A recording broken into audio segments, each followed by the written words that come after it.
Di kebun binatang Ichikawa, Jepang, ada bayi monyet Jepang jenis makaka namanya Pans, lahir Juli 2025. Sayangnya, ibunya langsung nolak ngurus dia. Lalu para penjaga kebun binatang langsung ambil alih. Ia lantas diberikan boneka sebagai teman bermain. Yang bikin orang-orang banjir air mata, Pans peluk terus boneka orang utan Plasi terus-terusan. Dibawa kemana-mana kayak lagi nyari pengganti hangat ibunya.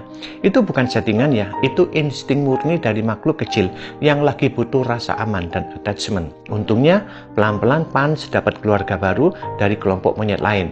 Dia mulai dipeluk dan sekarang sudah mulai nyatu sama gengnya. Happy ending. Intinya gini, bayi, manusia atau monyet pertama kali nangis bukan cuma karena lapar. Mereka nyari orang yang bisa jadi tempat aman, sumber kasih pelindung. Bayi dan anak memang gak dirancang buat mandiri secara emosional dari awal. Mereka dirancang buat nempel, melekat erat sama figur utama. Nah, masalah muncul waktu figur itu jarang hadir.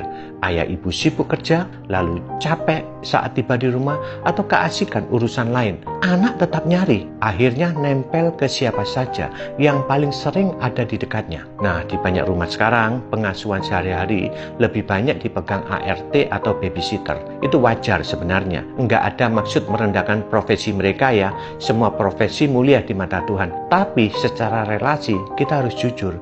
Ikatan terdalam biasanya terbentuk dari kehadiran yang konsisten. Kalau yang paling sering nemenin ya pengasuh, di situ attachment paling kuat terbentuk. Bukan anaknya yang salah, bukan pengasuhnya yang bermaksud merebut. Itu hukum kedekatan yang bekerja dengan sendirinya.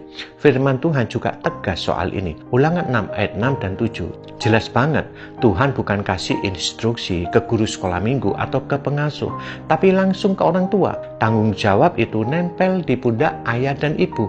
Mengajar berulang-ulang butuh waktu dan momen yang terus ada. Kalau kita jarang di samping mereka, gimana perintah itu bisa dijalankan? Ini soal kehadiran konsisten, bukan cuma kirim fasilitas dari jauh. Mazmur 127 ayat 3 bilang anak-anak itu pusaka dari Tuhan. Logikanya sederhana, mana ada orang punya harta paling berharga, tapi ditaruh jauh-jauh terus. Pusaka itu dijaga dekat, dipegang sendiri, dipastikan aman. Kita nggak bisa jadi orang tua model remote control dari kantor.